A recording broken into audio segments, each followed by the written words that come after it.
De meia? Ah, a sua meia tava ensopada, é verdade. Isso eu não lembro. Eu fui te trocar e você caiu no chão. Do deck pra casa, você passou direto no lava-pés. Na hora que o Biel deu a pinga na câmera. Você viu isso? Na hora que chegou a cerveja, acho.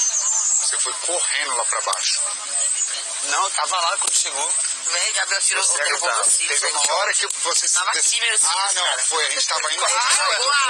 Você gosta muito. Aí você Na hora que vocês voltou pagaram do gás correndo e passou por dentro do lava-pés. Olha, você vê que ideia, mano. Chocada. Olha, vou te falar, viu? Eles novinhos, mano. Inclusive, no dia que você nem já que tá aqueles cílios. Alguém achou pra mim, não foi? Eu. Aí eu deixei em cima do negócio ali da... Ah, vou pegar.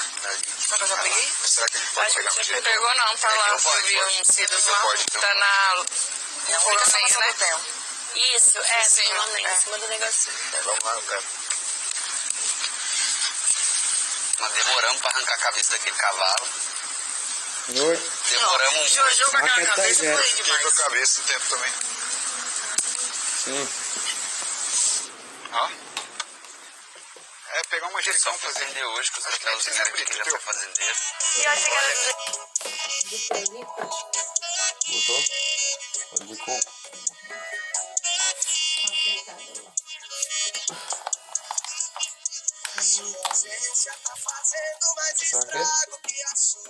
É bom retirar a infecção. Tava fechada, mas